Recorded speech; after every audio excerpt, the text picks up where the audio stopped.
شوهر من یک آدم کلان شونده است. شوهرم در زندان است. راستی گپ نمیخوام برای شوهر یکم گپ زنم. شما دیگر کس را گمانم دوست می داشتید اما ندادند؟ بله، چون که در حیات من مرد نبود. از سببایی که بسیاری باید میزد من مادرم نیامد احوال مرا میدید. این داروهایی که در نوار میبینید برای بیماری‌های مردانه و زنانه خیلی هم مفید است. خنکی دارید و از بیماری پروستات اذیت میکشید، با شما توصیه میدیم که از چنین داروهای شفابخش حتما استفاده برید. همچنین برای بقوت کردن مردانگی مهلت همخوابگی را زیاد کردن خیلی هم برای کس مفید است. نفرانی که از بی‌فرزندی یعنی بی‌ذریتی اذیت میکشند و یا در جای خوب پیشوبشان را داشته نمیتوانند، این نمودی داروها را استفاده نموده از این بیماری رها یابند. کوچالا این نمودی دارو برای روماتیسم، توبرکولوز، برانخیت و بوغم درد خیلی هم دوا بخش است. عربسکی ارکس باشد برای بی‌ذریتی را برطرف نمودن فایده بخش است. اگر میخواهید بردم و بقوت و نیرومند باشید، پس از داروهای شرکتی صاف سودو استفاده نمایید. سلام بینندگان عزیز، подписчикони канали مهراب پرو. تقدیم شماست برنامه اسرار ستاره ها از کانال مهراب پرو و مهمان نوبتی برنامه ما هستند بانوی هنرمندی جوان خوش صدا رفاعت جمشید. سلام علیکم. رفاعت بانو رو خوش آمدید میگوییم به برنامه و با درخواست زیاد مخلصان شما البته تصمیم گرفتیم که در برنامه اسرار ستاره ها شما رو دعوت کرده باشیم و یک صحبتی که از صحبت های قبلی ما کلا فرق کرده باشد. یعنی شما در این برنامه بیشتر سیر و اسرار و از زندگی پس پردگی خود با مخلصان قصه میکنید. اگر آماده باشید و کشودن گره اسرار خود برنامه رو شروع میکنیم و ما میخوایم که بیشتر با زندگی پس پردگی شما از زندگی شما به مخلصان معلومات داده باشیم. مخلصان شما فهمند دانند که رفاعت بانو چگونه روز و روزگار داشتند و امروز دارند. بیشتر مسئله های عائلوی رو میخوان که فهمند که رفاعت بانو بار اول کی با خواستی که عائله‌دار شده بودن. اولا سلام خود را با کل مخلصان عزیزم میرسانم. خدا کند که همون وقت سربلند و خانه آباد باشم. راستی گپ اولین شوهری که من با شوهر برآمدم این با خواست مادر کلانم بود، بیبیم بود. بیبیم بود. با خواست خودم نبود راستی گپ. یعنی انتخابی بیبی بله. از کجا بودن شوهرشون؟ شوهر من از ناحیه فرخار. خود شما هم از ناحیه فرخار بوده؟ بله. کار میکردن یا دانشجو بودن؟ کدام سال بود؟ راستی گفت سالش باید نیست تو صنف 11 بودم. تمام نکرده بود مکتب رو هنوز؟ نه. مکتب میخوندید؟ بله. نه مکتب نمیخوندم، من صنف 11 بودم. برای چی مکتب نخوندید؟ مکتب به خاطر چی نخوندم که از در صنف نهمی یک خشتوار بیبیم من فوتیه کردگی بودم. از خانه شوهر شوندم اجازت ندادن که من به مکتب روم. با وجود اونه که شما در خانه پدر و مادر خود بودید؟ نه، در خانه بیبیم. برای چی در خانه پدر و مادر نبودید؟ چون که خرد بودم، پدرم از مادرم جدا شدن و مادرم که در شهر دوشنبه زندگی میکردم، کار میکردم، ما رو همراه خود نبردن و ما در خانه بیبیم کلان شدیم. بیبی پدرتون؟ مادریم. بیبی مادر. بله. و امروز چه رابطه دارید با پدرتون؟ بله، رابطه داریم، رفت آمد داریم با مادر دویمم، با سه خواهر که از مادر دویمم هستن. یعنی با این درتون؟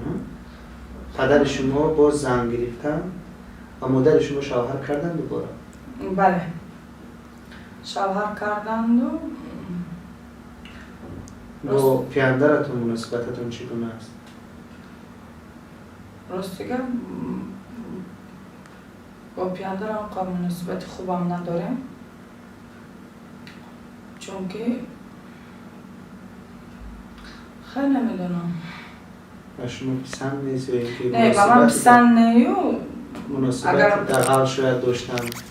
اگر وقتی که باید میخواستن که ما همراه مادرم زندگی میکردیم، مثال ما رو در خونه بیبیم نمیموندن، میگرفتن میگفتن که فرزند مقصد فرزند بله قبول میکردن و با ما را نزد خودشان میآوردن. بله از این خاطر من مناسبت خوب ندارم. بله. و با شوهر اولتون چند مدت زندگی کرده بود؟ 4 ماه. 4 ماه، قدر مدتی کوتاه. بله. کار میکردن یا دانشجو بودن؟ نه در فدراسیون روسیه مهاجر بودن. کار میکردن. راستیگم نمیخواندن برای فرزند در برای شوهر یکم گپ زنم، چون که در حیاتی من مرد نبود. در این خاطر یعنی شما او را دوست داشته نتوانستید؟ نه. خود شما تصمیم گرفته جدا شدید و یا اون کس؟ خودتون؟ بله.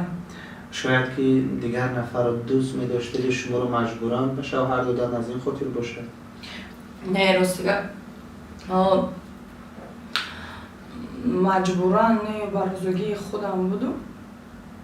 شما دیگر کس را گمانم دوست می داشتید اما ندادند؟ بله. و بعد از اونی که از شوهرتون جدا شده دوست داشتهتون با شما تکلیف ولادت شوی نکردن؟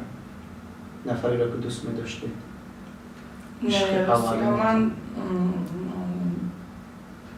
بعد 4-5 سال پس مثال اما پسر که دوست می داشتم دیدم دیگه بین ما یکم نه مهر بود نه دوست داری بود، یکم چی نبود. دیگر مناسبت رفت آمد نداشتید؟ نه.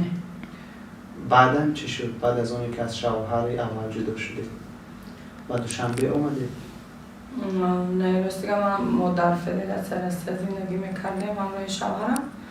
مادرم همراه ما بود در دیگر جا زندگی میکرد. از سببایی که بسیاری باید میزد مادرم نیامد احوالی مرا میدید. برای چی شما رو دوست نمیداشت که میزد؟ یا اینکه رشک میکرد شاید؟ یا دیگر کس رو دوست میداشت اون کس هم؟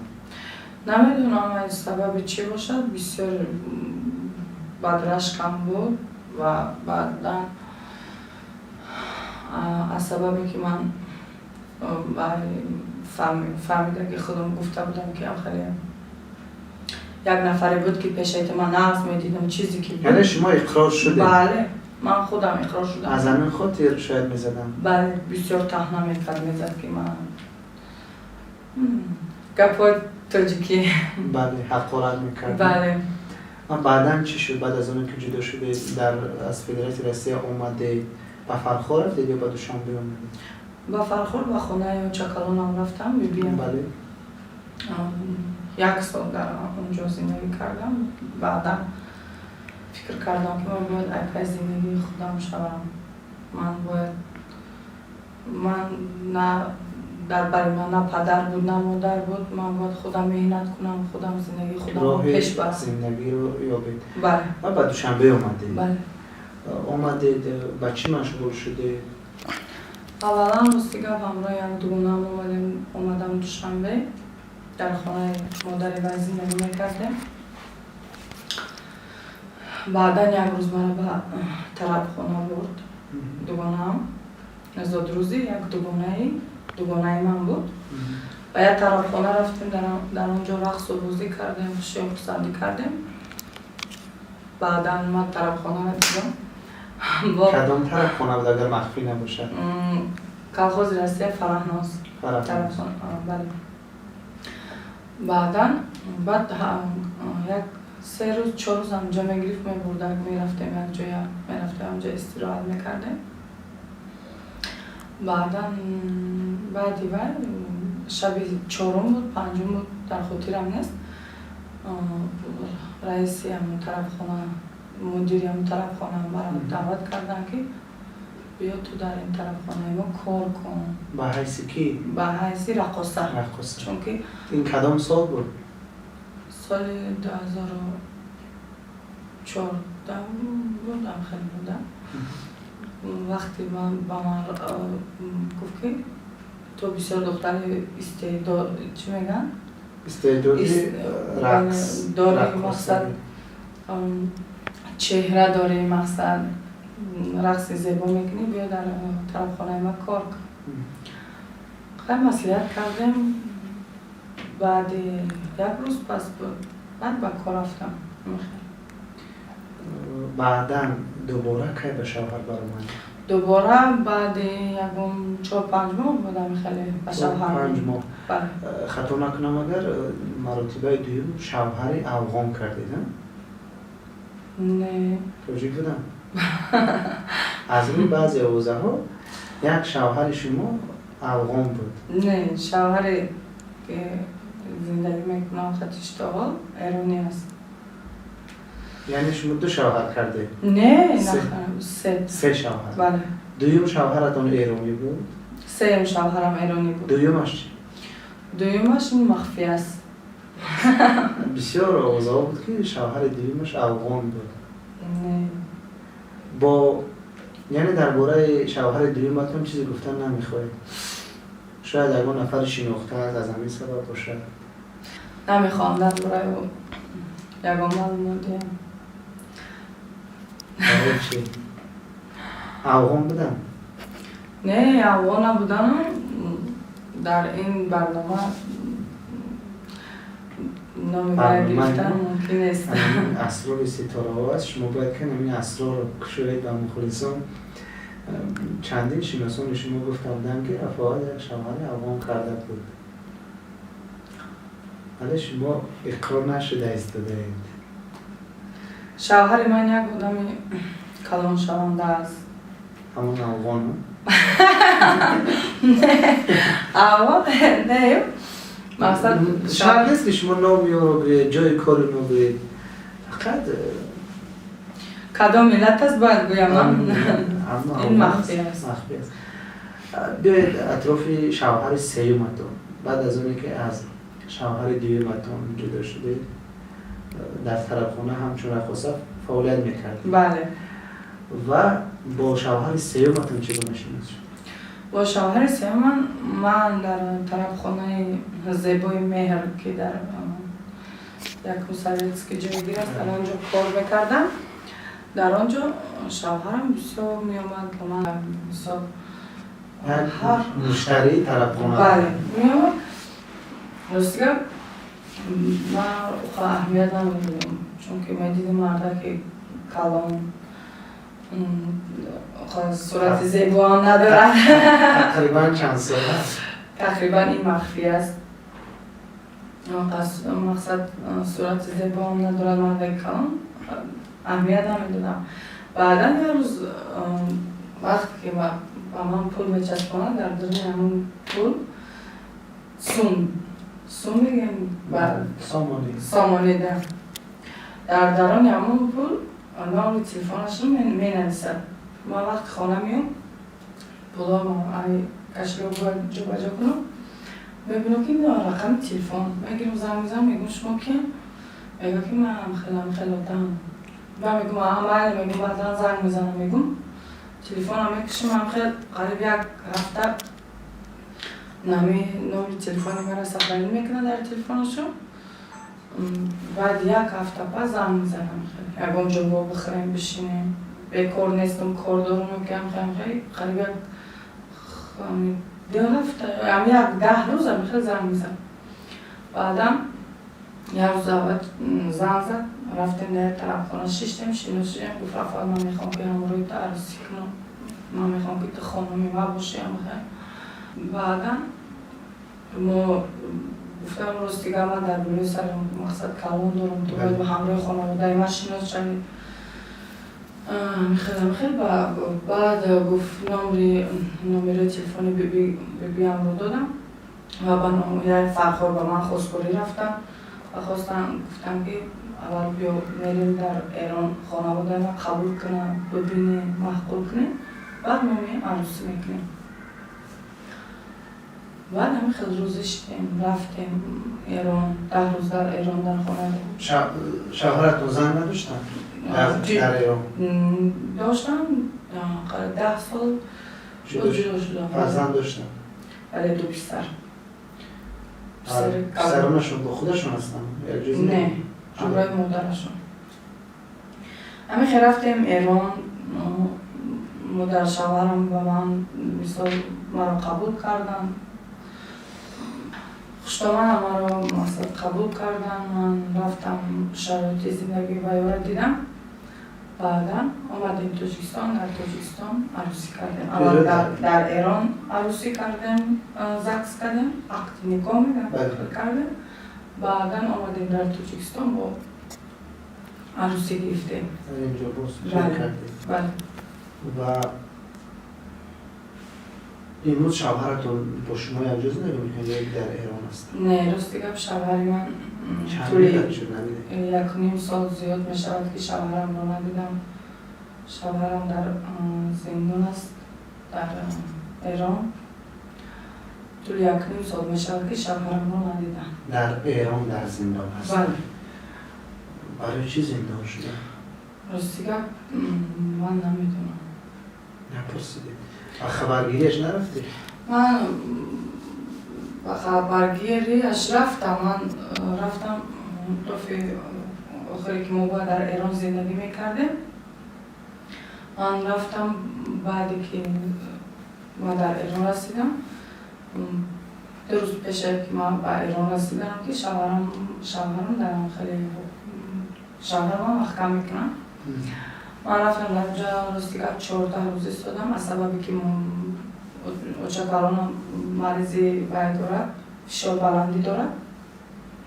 من که نمیرای دوست دارش هستم و این خاطر بیبیم زن زد که بیو که مقصد در پیش خدمون باشید، در اونجا نخشته، نه تواره یا کس نیست، یا کساله یا بیماره چی میشه بیو. بعدم با خوشتابانم گفتم که مادر جان من میخوام که بر تاجیکستان رو، چون که مادر بزرگم مریض است، باید شما مرا روان کنیم. و خوشتابانم گفت که عروس مقصد عروسی خشنگ خیلی گند میزنم. تو اینجا خانه شوهر تو باید در همینجا زندگی کنی، عادت کنی که مثلا نگاه خانه مادر بزرگ فراموش کن. من گفتم که مثلا شوهر من در زندان من تو شوهر مقصد برای مادرم من میتونم که برم در خانه بچکالانم زندگی کنم. خیلی مثال چی میگن با طرز گبزنی حضرت بوده کردیم که نتونستیم مثلا شوهر ما ای زندان رها کنیم. برای همین من خواستم تاجیکستان آمدم. تا حال 1.5 سال بشد که شوهرم رو ندیدم. با تلفن هم صحبت نمیکنیم؟ با تلفن صحبت میکنیم. و همراه خوشتابانم قاسم گلام نمیشتم یعنم گپ میزنم. شوهرم از زندان زن میزنه گپ میزنیم. چند سال زندان شده؟ راستی گپ معلومات ندارم. شوهرت رو نپرسیدی؟ شوهرم میپرسم که مثال کرمی برای این گذرش مثال باید بیایی تاجیکستان. میگه که این روز میبرم، پگه میبرم، این روز میبرم، این یه مپس میبرم. همین خیلی وعده میتبا. ایوان 1.5 سال گذشت. و شما نمیگوید که چند سال در زندان میمونه. شاید که شما زیغ میشوید از اون، شاید مولتی زیاد است از همین خاطر باشه. به هر صورت رو فهمیدن لازم است. یعنی این زمان شما تنها نیستید. به هر صورت شوهرتون در زندان هم باشه، شوهر داره. و با جاده آوازخوانی شما رو کی بار اول جلب ساخت؟ با کمک کی آوازخوان شده؟ کدام سال بود با کدام صورت؟ اولین استادی من پدرم است. سال نمیدونم خدا دروغ نکنه سال 2010 بود نمیدونم خیلی. وقتی ما پدرم که در ناحیه شهر تو زندگی میکردن ما ما خبرگیری یکدیگر می‌رفتیم. ولی روز 9 سپتامبر روز استقلالیت بود که پدرم اولین مرتبه مرا به روی صحنه برآوردم با سرود حافظت در خاطرم نیست راستیگه، با سرود مهدی توزیسی نرفتنی نیست، به سرود که اولین بار به صحنه برآمدم.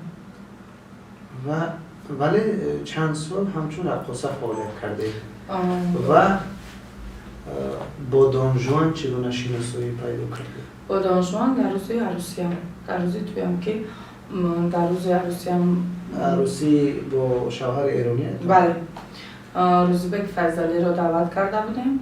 این دان ژوان برنده یا راوی روزبک فیضلی؟ بله، در همونجا شناس شدیم.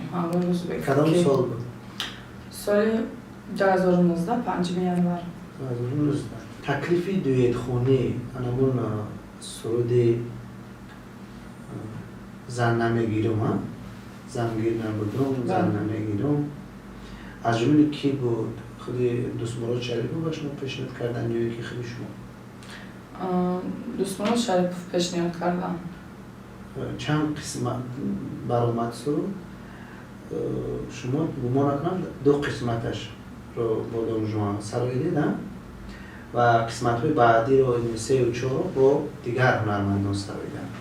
نه، یا در قسمت یکم، دوم، سوم، چهارم و ششم من بودم. بله. از 6 قسمت بارد از سرود؟ بله. برای چی در همش بازی نکردید؟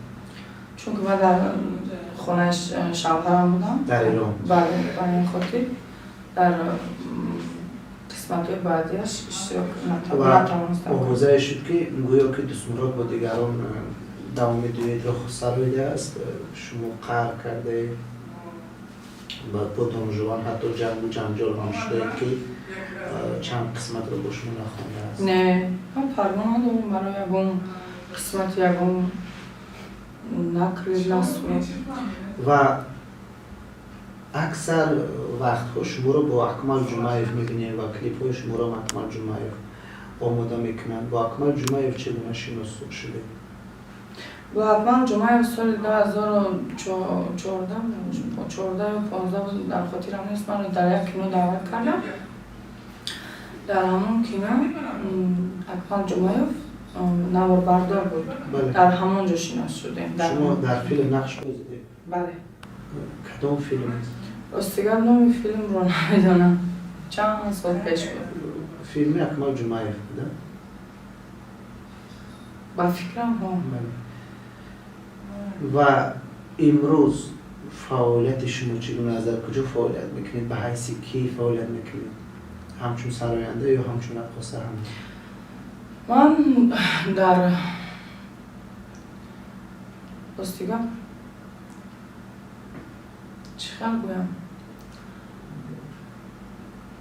صنعتکار شدن این معنای آن رو ندارد که فقط باید یک کسب داشته باشه و در خانه‌شینی یا که یک کسب قطعی تأخیر روی. من اگر این حافظگی کسبی پدرم هست، این رقص مثال شغل دوست داشته من است. بله. که من رقص خودم رو هیچ وقت نمی‌کنم. یعنی هم رقص میکنید در این زمان و هم سرایندگی میکنید؟ بله. و توی ها نیز میروید؟ بله. خیلی خوب. و از همه ترانه دوست داشته خود شما کدوم ترانه است؟ از ترانه های خود شما ترانه‌ای که به دل شما نزدیک است؟ از ترانه های خودم بسیارتر سرودی که به من پسند است، این سرودی یاره که من خلق کرده نمی‌داشتم. با همان سرود فکر نکنم مخلصان شما را بیشتر شناختن. بله.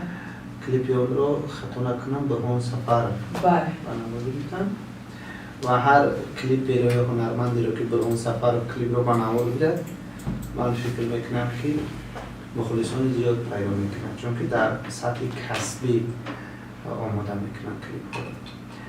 و آهنگ ها رو بیشتر از کی میگیریم؟ آهنگ ها رو بیشتر از الهام مرادو و از رحمیه ایوبی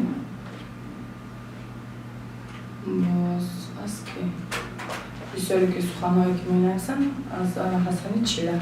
اصلا چی رو بله. با استودیوها چیست؟ استودیو ثبت آواز؟ استودیو بسیارتر در استودیو سیاوش ثبت میکنم، ضبط میکنم صوت‌های خودم رو که و این من رو بسیار میفهمد. بله. مثال چرا بگم هر ناز و ارکگی میکنم سیاوش میبردارم. و تا امروز چند ترانه خود آماده کرده پیشکش مخلصان گردانید؟ یکون آلبوم دارید؟ سرودهای من راستیگه بسیار حساب نکردم که چند سرود کردم راستیگه. بغیر از دون جوان باز با یکون هنرمند دویت خونده یا در نقشه دارید؟ راستیگه بسیار هنرمندایی هستن که با من پیشنهاد میکنن رفعت بیا همراه مثال دویت کن. راستیگه نمیخوام همراه اون کس دویت کردم. برای چی؟ در یک برنامه گفتید که با اکمل جمعه دویت دارید. چی شد همون دویتشون؟ با اکمل جمعه وای دارم میخواستیم دویت کردم. راستیگه وقت کمتر است اکمل که وایم بیکار نیست، منم بیکار نیستم از سبب‌هایی که بیکار که نیستیم برای اون در نقشه داریم انشالله. چی نقشه ها دارید؟ در پیش سالی نو است؟ ترانه های نو، کلیپ های نو؟ بله نصیب انشالله در نقشه دارم پیش از سالی نو 3-4 کلیپی نو خود رو پیشکش مخلصان عزیزم گردانم و همراه دوستمون باید قسمی هفتمی. در آخر با مخلصان و بینندگان برنامه اسرار ستاره ها چی گفتنی ها دارید؟ با مخلصان عزیزم گفتنی هستم که همه وقت زنده باشن، سلامت باشن. در زندگی همی بلند سلامتی بگذار که همه وقت صحت سلامت باشن. این ما را هیچ وقت ترک نکنن، همه وقت همراه ما باشن. بله. و بینندگان عزیز چگونه که شما شاهد بودید رفعت بانو از زندگی پس پردگی خود به شما آشکارا روبرو صحبت کردم و اسرار نهان خود را یعنی سیر و اسرار اویلوی خود را تا اندازه اینجا به قول فاش کردن به شما گفتم و باوری دارم که شما از برنامه ما بسیار چیزها را از رفعت بانو شنیدید و فهمیدید و از زندگی پس پردگی او واقف گشتید و بار دیگر مهمان را خوش آمدید میگوییم، تشکر میگوییم که با ما صحبت آشکارا داشتن، روی راست توانستند که درباره زندگی پس پردگی خود صحبت کرده باشند. برنامه اسرار ستاره ها بود از کانال مهراب را. خیر تا برنامه های دیگر.